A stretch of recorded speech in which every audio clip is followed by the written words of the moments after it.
প্রত্যেকটা ইংলিশ সেন্টেন্সের ক্ষেত্রে একটি সাবজেক্ট থাকে বা একাধিক সাবজেক্ট থাকতে পারে, কিন্তু সিম্পল টেন্সগুলো যেগুলো আমরা প্রতিদিন বলে থাকি, আমি খাবো, আমি যাব, আমি ঘুমাবো, বা তুমি এটা করো, ও এটা করবে, এসব ক্ষেত্রে একটি মাত্র সাবজেক্ট থাকে। এই সাবজেক্টগুলোকে আপনি যদি ভালোভাবে চিনতে পারেন, তাহলে আপনি ইংলিশের 80% ক্যাপচার করতে পারবেন। এবং প্রতিদিন আপনি নিত্য নৈমিত্তিক যে কথাগুলো বলেন, এগুলাকে যদি আপনি ইংলিশে বলার চেষ্টা করেন, তাহলে আপনি প্রতিদিনকার ইংলিশের ক্ষেত্রে আপনি 80% ইংলিশ শিখে ফেলতে পারবেন। চলুন দেখে নেওয়া যাক যে 4টি সাবজেক্ট আমি আজকে এখানে আলোচনা করব। এই 4টি সাবজেক্টের ব্যাপারে যদি আপনি চিনতে পারেন, তাহলে অবশ্যই আপনি সাকসেস হবেন। প্রথম সাবজেক্টের ব্যাপারে যদি বলি, আমি অর্থাৎ আই। এক্ষেত্রে মনে রাখবেন, আমি কিংবা আই এই শব্দটি হচ্ছে যে ফার্স্ট পারসন সিঙ্গুলার, অর্থাৎ প্রথম ব্যক্তি যিনি সংখ্যায় একজন। এই জিনিসটা আপনি মনে রাখবেন। দ্বিতীয়টি হচ্ছে যে ইউ। এক্ষেত্রে মনে রাখবেন, ইউটা হচ্ছে যে সেকেন্ড পারসন। এবং তৃতীয় নম্বর বলা যায় হি অথবা শি। হিটা ইউজ করা হয় যখন সে পুরুষ দ্বারা বোঝানো হয়, আর শি হচ্ছে মেয়েদের ক্ষেত্রে, অর্থাৎ ফিমেলের ক্ষেত্রে শি ইউজ করবেন আর পুরুষদের ক্ষেত্রে হি ইউজ করবেন। এই আলোচনা আমরা পরবর্তীতে আরেকটা ক্লাসে বলবো। আজকে আমরা সাবজেক্ট নিয়ে আলোচনা করতেছি, সাবজেক্টেই থাকি। এবং আরেকটি সাবজেক্ট হতে পারে ইট। এই 4টি সাবজেক্ট যদি আপনারা ভালোভাবে আয়ত্তে আনতে পারেন, তাহলে অবশ্যই ইংলিশের 80 to 90% আপনারা কাভার দিতে পারবেন।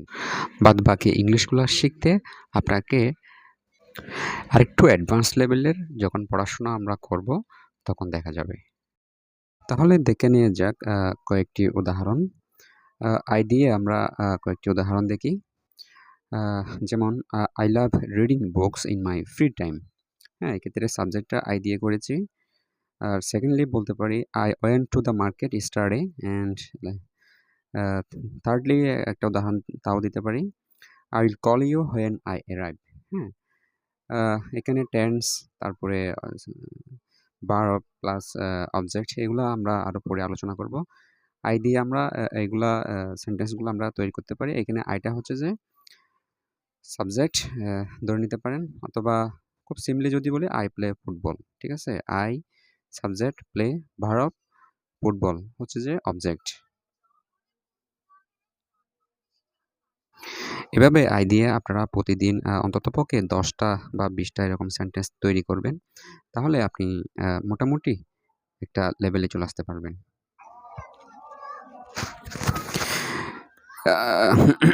এক্ষেত্রে আমরা ইউ দিয়েও কয়েকটা সেন্টেন্স তৈরি করতে পারি, যেমন you did a great job.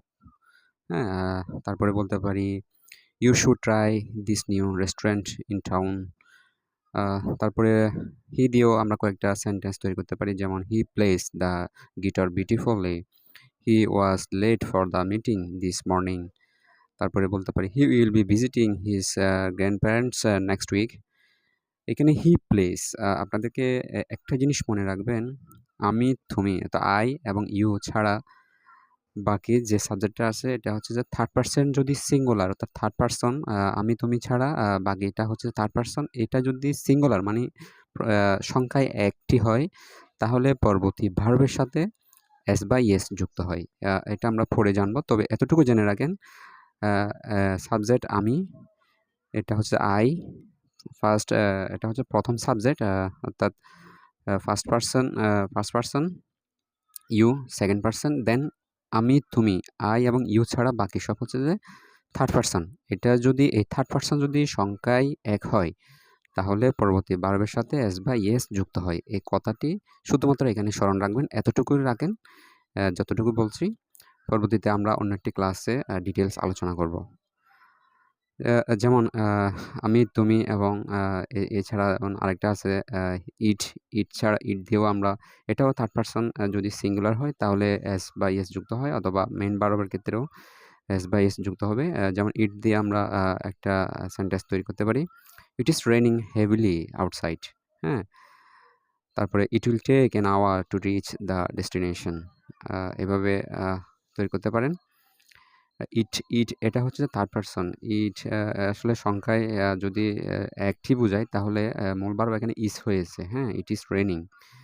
তারপরে ইট উইল টেক, এটা ফিউচার টেন্সে করা হয়েছে। টেন্স নিয়েও আমরা আরেকটি আলোচনা করব। খুব সহজে আপনারা টেন্সের ভয়ভীতি যাতে দূর করতে পারেন সে ব্যাপারে আমরা আলোচনা করব। তাহলে আজকে এ পর্যন্ত। ধন্যবাদ সবাইকে। আসসালামু আলাইকুম।